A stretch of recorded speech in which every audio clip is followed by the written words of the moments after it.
이 시대는 많은 분들이 이렇게 말합니다. 절망의 시대라 말합니다. 사랑하는 청년 여러분, 특별히 청년들이 좌절하는 시대가 이 시대라고 할 수 있습니다. 절망합니다. 어쩌면 지금은 이것은 진행형인지 모릅니다. 여러분 가정에 이것이 내가 꾸었던 꿈이 숲으로 돌아가 버리고 좌절하는 가장들이 있을 것입니다. 그것이 사업일 수 있고 직장 생활일 수가 있습니다.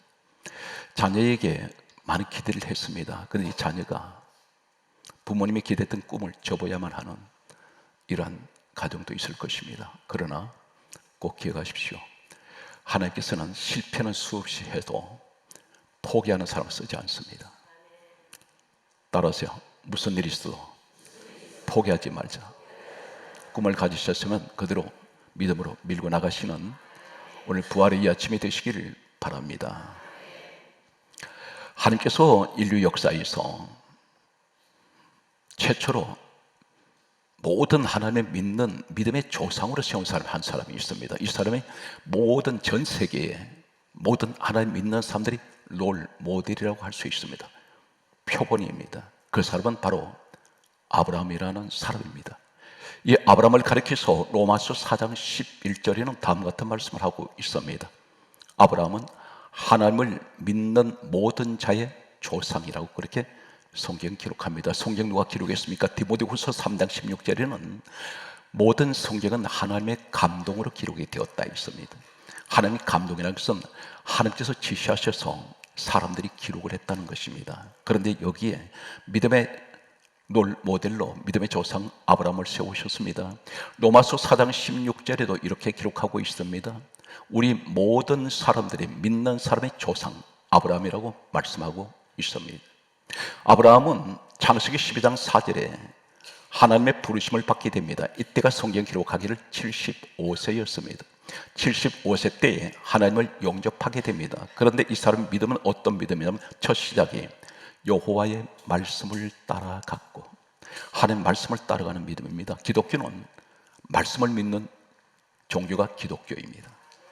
꿈이나 환상을 믿지 않습니다. 우리는 성경에 기록된 하나님의 말씀을 믿습니다.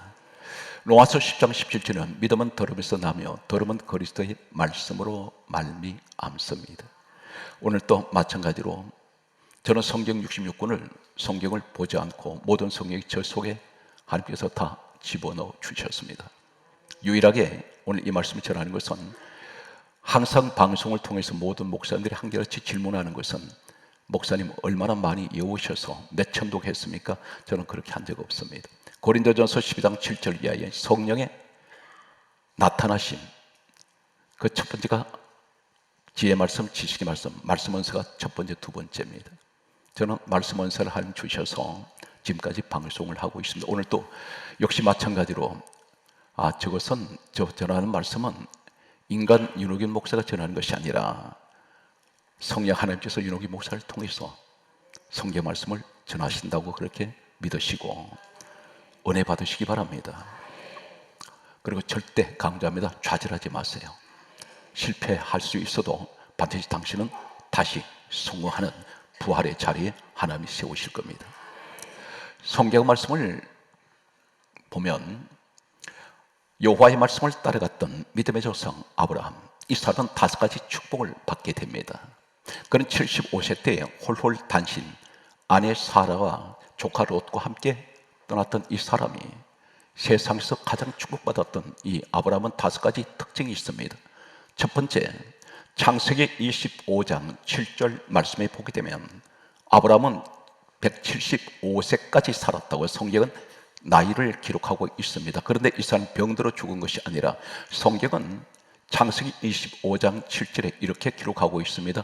기운이 다하여 병들지 않았다는 것입니다. 기력이 다해서 세상을 떠났다는 것입니다. 이것이 믿음의 조상 아브라함의 모습을 통해서 우리에게 말씀합니다. 무병장수의 복을 받았던 사람이 아브라함입니다. 그의 부인은 창세기 23장 1절 말씀에 보게 되면 다음과 같은 말씀을 하고 있습니다. 사라는 127세를 살았는데 127세를 성경 강조합니다. 누리고 무슨 말입니까? 장수의 복을 누렸다는 것입니다. 이 부부는 병들지 않았습니다. 수명에 다해서 세상을 떠났습니다. 믿음의 조상 아브라함을 가리켜 이 집안은 장수의 복을 받았던 무병 장수의 집안입니다. 두 번째는 75세에 하나님 부르심을 받고 따라갔던 말씀을 따라간 그가 성경은 창세기 14장 14절 말씀에 보게 되면 이렇게 기록하고 있습니다. 그에게는 얼마나 많은 재물의 축복을 주셨는지 자신의 집에 318명의 일꾼을 거느리고 있습니다.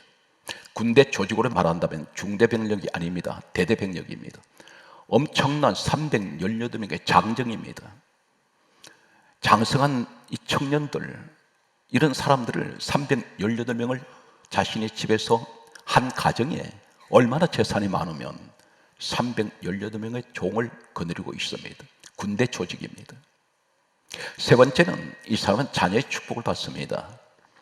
하나님께서 이삭이라는 아들 주셨는데 이삭이라는 뜻은 웃음이라는 뜻입니다. 웃음을 주는 자식의 복을 받게 됩니다. 이 이삭을 통해서 아브라함의 손자 야곱이 태어납니다. 야곱은 12아들을 낳게 됩니다. 이 12아들이 나중에 12지파가 되는데 오늘날 바로 유대민족입니다. 바로 이스라엘 땅을 말하고 있습니다. 전 세계에 지금 이 아브라함의 혈통을 가진 야곱의 혈통을 가진 유대민족은 약 1500만 명이 됩니다. 소수민족입니다. 그런데 이들이 전 세계에 흩어져 있습니다. 가장 많이 살고 있는 곳은 미국입니다. 그런데 이 사람들이 전 세계를 움직이는 정치, 경제, 사회, 문화, 예술, 과학 전 분야에 걸쳐서 최고의 CEO들입니다. 이들이 막강한 힘을 가지고 전 세계를 움직이고 있는 사람들입니다. 이 사람은 네 번째, 그는 아브라함은 아내의 축복을 받게 됩니다. 엄청난 이 아내의 축복은 어떤 축복을 받냐면 창세기 12장 13절의 말씀을 보게 되면 아브라함과 함께 사라가 가나안 땅에 들어갔을 때에 먹을 것이 없어서 애굽으로 내려가게 됩니다. 애굽을 다스리던 바로왕이 있습니다. 이 바로왕이 아브라함의 부인 사라를 탐을 내신 것을 아브라함이 보고 창세기 12장 13절에 이렇게 말합니다. 사라 아내에게 하는 말이 그대는 나의 누이라 하시오. 그대로 말미암아 내가 안전하고 내 목숨이 보존되리이다. 이렇게 말합니다. 그런데 이 말을 들었을 때 사라가 성경은 단 한마디도 남편에게 항변을 하지 않습니다. 바로왕이 끌고 가는 대로 따라갑니다. 이 모습은 바로 어떤 모습이냐면 자신을 희생하고 남편을 살리려고 하는 이 사라의 모습을 보게 됩니다. 자신은 목숨을 버릴지라도 자신의 남편을 살리려고 하는 이 아내의 축복을 아브라함은 받게 됩니다. 그리고 다섯 번째가 그런 믿음의 조상이라는 훗날의 신약에 와서 이 사람을 가리켜 믿음의 조상이라는 칭호를 얻게 됩니다. 이 사람은 창세기 14장 20절에 보게 되면 최초로 인류 역사에서 11조를 최초로 한 사람입니다. 어떤 분은 이렇게 말합니다. 11조는 요새 유튜브를 보게 되면 가장 성도들이 민감하게 생각하는 11조에 관해서 그 들으지 않아도 된다, 들어야 된다, 논쟁이 치열합니다. 그런데 정확한 것은 아브라함은 우리 모든 믿는 자의 조상이라고 했습니다. 그렇다면 영적으로 보면 우리는 그들이 아브라함의 자손입니다. 성경은 말씀합니다.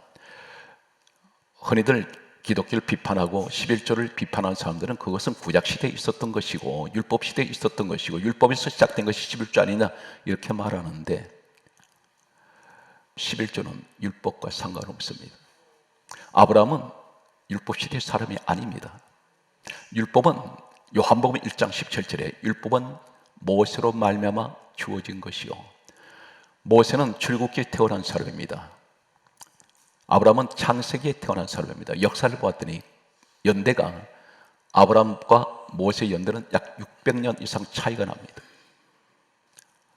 성경 말씀은 이렇게 기록합니다. 갈라디아 3장 9절에 말씀하시기를 믿음으로 말미암은 자들은 믿음이 있는 아브라함과 함께 복을 받느니라. 원래 이 시대 우리에게 말씀입니다. 구약시대에 기록된 말씀이 아닙니다. 갈라디아 3장 9절입니다. 요한복음 8장 39절에 예수님이 이렇게 말씀합니다. 너희가 아브라함의 자손이라고 그렇게 생각한다면 아브라함이 행한 일들을 하라 했습니다. 이 시대에도 아브라함 같은 사람 찾고 계십니다. 11점 드리고 안 드리는 것이 아니라 반드시 아브라함이 자손이라고 믿는다면 11조도 아브라함이 행한 일을 해야 합니다. 이제 부활에 관하여 도대체 아브라함이 무엇을 어떻게 했길래 이 사람이 각 시대에 수많은 하나님 믿는 사람 가운데 믿음의 모델을 내세워 있을까? 어떻게 이 사람이 75세 부름 받았는데 믿음의 조상이라는 칭호를 하나님 친히 후세에 이렇게 하나님께서 자랑스럽게 말씀하는 이 사람은 도대체 아브라함은 어떤 사람일까? 추적합니다. 전 성경에서 이상한 장면이 기록된, 이해가 되지 않는 내용이 기록된 성경이 있습니다. 이 사건이 바로 창세기 23장 1절에서 20절까지 창세기 23장 전체를 말씀합니다. 이 사건은 아브라함의 부인 사라가 죽고 난 이후에 기록된 내용입니다. 성경 말씀은 창세기 23장 1절 말씀에 보게 되면 아브라함의 부인 사라가 127세를 누리고 죽었다고 기록되어 있습니다. 이상한 것은 전 성경에는 여자가 죽었을 때를 기록하지 않았습니다. 단 한 군데도 기록한 적이 없습니다. 그리고 여자 나이를 성경에 기록한 곳이 없습니다. 그런데 창세기 23장에만 사라가 죽었다는 이야기로 시작되면서 죽고 난 이후에 사후 이야기를 하고 있다는 것입니다. 20절까지 23장 전체를 말씀합니다. 그리고 이 여자 나이를 기록을 하고 있습니다. 참고로 말씀드립니다. 신구약의 한 군데씩 말씀드리면 출애굽기 12장 37절에 이스라엘 백성들이 애굽에서 출애굽했을 때 장정 60만 명 이렇게 기록합니다. 남자 숫자만 기록합니다. 신약에 와서는 마가복음 6장 44절 말씀에 보게 되면 오병의 사건이 있습니다. 물고기 2마리 보르떡 5개를 가지고 먹은 자가 남자만 5,000명 이렇게 기록합니다. 이러한 사실로 미뤄봤을 때 왜 사라 이야기는 나이를 밝히고 있으며 죽고 났을 때 왜 이 여자 죽은 이후의 이야기를 하고 계실까요? 오늘 아브라함의 믿음의 조상 모습을 따라갑니다. 창세기 23장 3절 말씀을 보게 되면 아브라함이 죽은 자신의 아내, 성경이 이렇게 강조합니다. 시신 앞에서 일어나. 한글 성경에는 특별히 구약 성경 39권에는 일어나다 이 말씀은 수없이 기록되어 있습니다. 그런데 번역을 기록한 이 우리 성경을 가지고 보면 한글 성경에 번역되어 있습니다. 그런데 일어나 이 말씀을 보면 더 이상 어떤 의미를 달리 찾을 수가 없습니다. 그런데 구약 성경 원래가 원본이 히브리어입니다. 히브리어에는 구약 성경 39권에 일어나 이 말씀은 약 33가지가 히브리어 원본이 다 다릅니다. 자칫 말씀을 전하다가 일어나 이 말씀을 아무것이나 똑같은 의미를 알고 전했다가는 자칫하면 해석에 오류가 생길 수가 있습니다.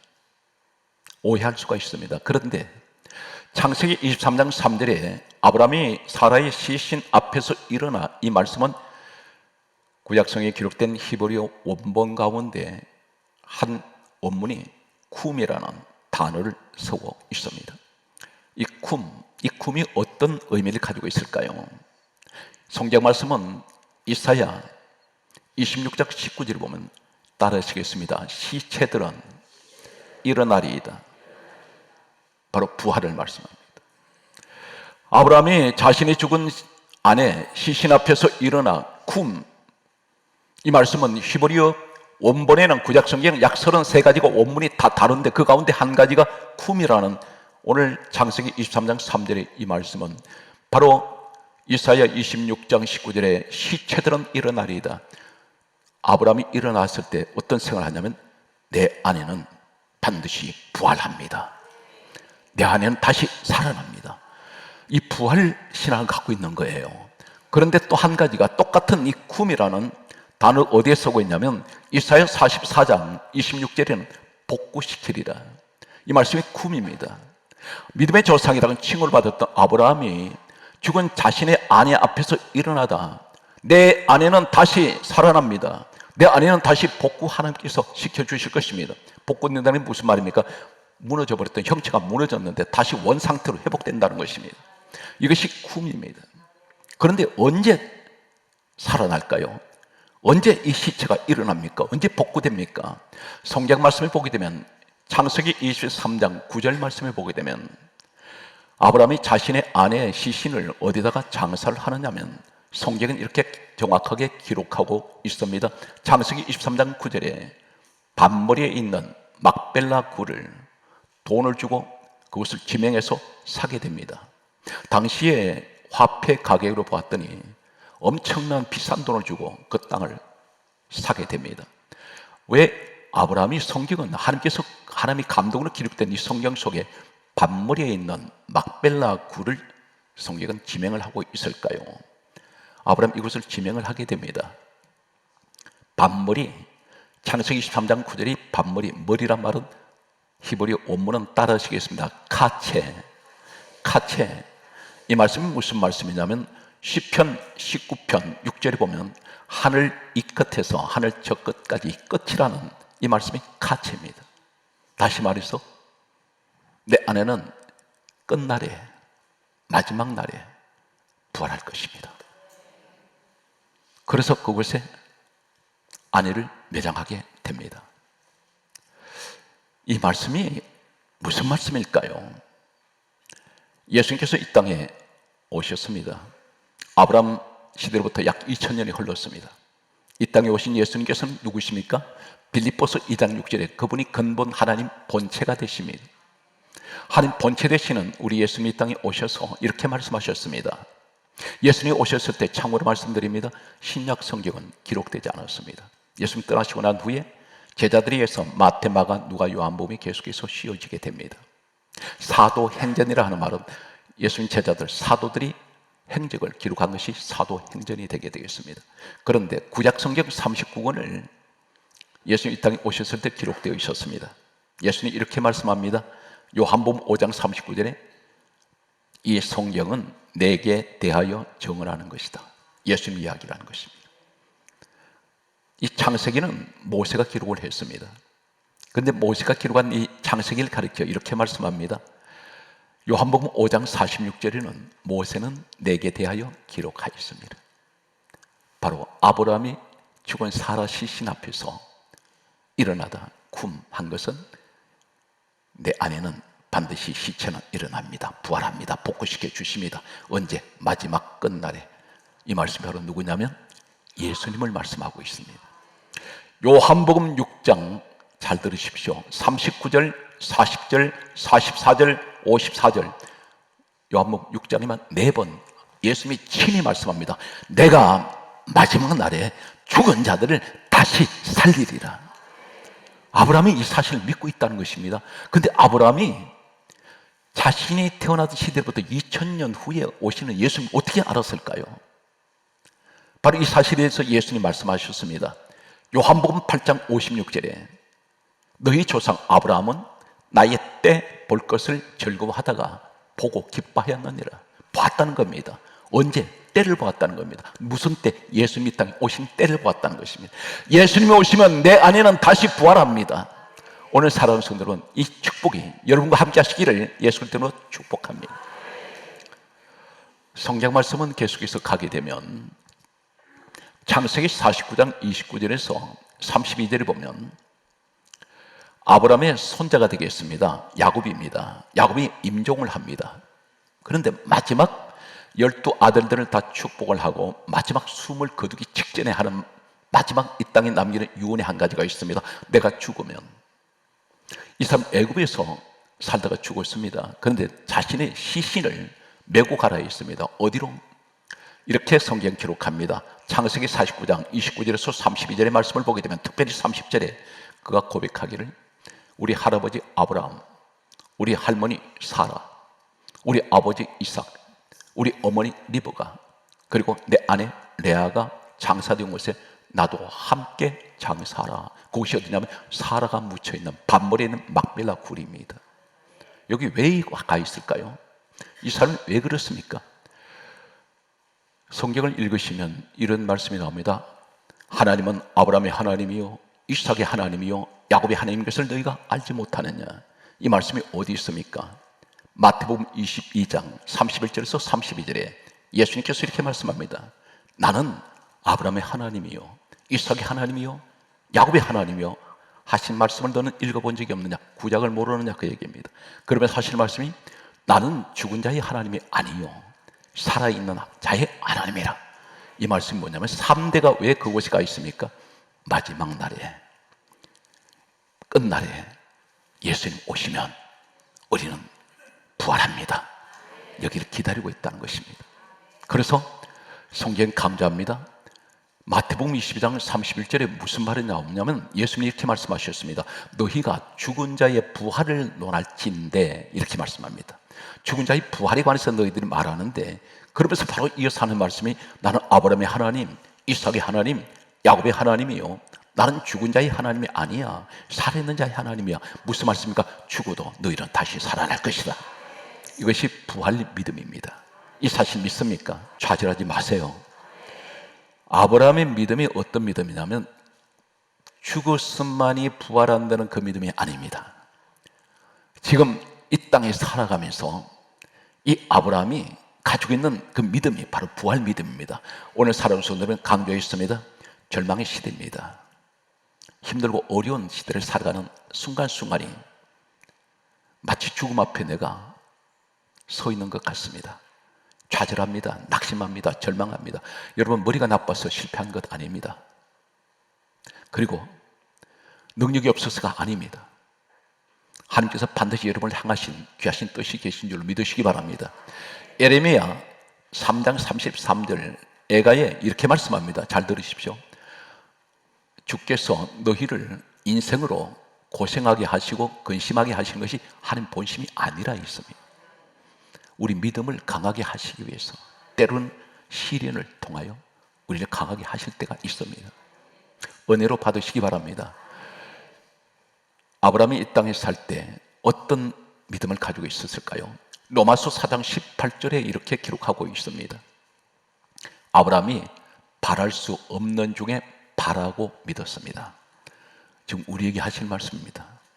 나는 현실을 볼 때 하나님 도저히 바랄 수 없습니다. 이것은 이루어질 수가 없습니다. 그런데 바랄 수 없는 중에 바라고 믿었던 사람이 아브라함입니다. 무엇을 믿었을까요? 이 아브라함에게는 다음같이 성경이 기록합니다. 로마서 4장 19절에 말씀하시기를 그의 나이 100세나 되어 자신의 몸이 죽은 것 같고 그 안에 사라의 태가 죽은 것 같음을 알고도 믿음이 약하여지지 아니했다 했습니다. 무슨 말씀이냐면 자식이 없습니다. 나이는 100세가 되었습니다. 그의 나이 100세, 아내는 90세입니다. 이제 죽을 날을 기다려야 되는데 아마 이 사람들 지팡이를 짚고 살아가는지 모르겠습니다. 그런데 이 사람 믿음이 약해지지 않습니다. 왜 그렇습니까? 하나님께서 말씀을 주셨기 때문입니다. 창세기 18장 10절에 내 아내 사라에게 아들이 있으리라. 이 말씀을 그는 믿고 있습니다. 나이가 100세가 되었고 아내가 90세가 되었는데 사라의 경수는 끊어졌는데 성경 말씀은 이렇게 강조하고 있습니다. 그의 나이 100세나 되어 자기 몸에 죽은 것 같고 사라의 태가 죽은 것 같음을 알고도 믿음이 약해지지 않았는데 이 믿음이 무슨 믿음입니까? 성경 말씀은 이렇게 기록하고 있습니다. 로마서 4장 20절에 말씀하시기를 하나님의 약속을 의심하지 아니하고, 약속이 말씀입니다. 하늘에게 말씀 안 쳤는데 의심하지 않고 믿음이 견고하여져서 오히려 하나님의 영광을 돌리며 21절에 이렇게 말씀합니다. 하나님께서는 능히 약속하신 그것을 능히 이루실 줄 따라서 확신하였노라. 사랑하는 성도 여러분, 말씀의 결론을 갈 때 말씀 붙드세요. 여러분, 이 말씀이 우리에게 주고 계십니다. 아브라함 믿음의 조상되는 아브라함의 후손들이 우리라면 이 말씀 그대로 믿으란 말입니다. 그래서 갈라디아 3장 9절에 믿음으로 말미암은 자는 믿음 있는 아브라함과 함께 복을 받는다 있지 않습니까? 오늘 이 믿음은 말씀입니다. 이 아브라함은 어떤 악조건 속에도 한 말씀을 그대로 붙들고 있습니다. 환경이 어떤 환경은 절대 흔들리지 않습니다. 우리 믿음이 되시기를 간절하게 소망합니다. 성경 말씀은 이렇게 기록하고 있습니다. 결국은 하나님께서 이 아브라함에게 아들을 주셨는데 능히 이루실 줄 확신이 했다 있습니다. 우리 믿음의 차원을 넘어서 무엇을 목적으로 하고 기도하십니까? 믿음의 확신을 가지세요. 하나님 반드시 이루어 주신다고 했습니다. 무엇을 이루어 주신지 아십니까? 이사야 41장 10절을 꼭 기억하십시오. 성경 말씀 여러분에게 이 시간 던집니다. 두려워하지 말라. 내가 너와 함께함이니라. 놀라지 말라. 나는 내 하나님이 됨이니라. 내가 너를 굳세게 하리라. 내가 너를 도와주리라. 내가 너를 붙들어 주리라. 이 5가지 말씀을 붙드세요. 믿으시기 바랍니다. 나에게 주신 말씀입니다. 두려워하지 말라 그랬습니다. 내가 너와 함께하고 계신다 했습니다. 놀라지 말라. 나는 너 하나님이 됨이니라. 내가 너를 굳세게 해주신다 했습니다. 도와주시겠다 했습니다. 너를 붙들어 주신다 했습니다. 이 말씀을 그냥 믿고 계십시오. 그리고 성경은 마태복음 28장 20절에 말씀하셨습니다. 내가 세상 끝날까지 너희와 항상 함께 있으리라. 지금 주님이 나와 함께 계신다고 했습니다. 두려워하지 말고 염려하지 마시고 이 부활이 이 아침에 우리 주님 부활하신 이 아침에 나도 주여 부활의 믿음을 가지고 환경은 너무 힘들고 할지언 나는 다시 일어납니다. 반드시 나는 다시 하나님 복구시켜 주실 것이고 난 다시 일어날 것입니다. 시체들은 일어나리다. 다시 말해서 죽었던 내 환경이 난 다시 일어날 것입니다. 마지막 말씀의 결론은 이 아브라함은 아들 이삭을 모리아산에 갖다 바칠 때에 히브리서 11장 17절에 이렇게 말씀합니다. 아브라함이 시험을 받을 때에 믿음으로 그 아들 이삭을 드렸으니 그는 약속을 받은 자로 돼 말씀을 받았다는 것입니다. 무슨 말씀입니까? 이 이삭을 통하여 천한 만민이 복을 받을 것이고 그리고 너 자손 이삭을 통해서 자손이 번성할 것이라 했습니다. 그런데 모리아산에 올라가는 이 이삭은 장가를 가지 않았습니다.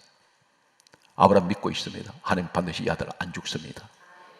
이 아들 통해서 천한 만민이 복 받는다 했습니다. 성경 말씀은 이렇게 기록합니다. 히브리서 11장 19절에 이렇게 성경이 기록합니다. 하나님이 능히 죽은 자 가운데서 다시 살리실 줄로 생각한지라. 따르세요. 믿음은 생각입니다. 오늘 생각 자체가 믿음이 되시기 바랍니다. 오늘 힘들고 어려운 환경입니다. 어떤 악조건 속에서도 절대 좌절하지 말고 우리는 하나님의 자녀이며 천국의 백성들입니다. 끝까지 승리하시는 부활의 기쁨이 함께 하시기를 주의 손으로 축복합니다.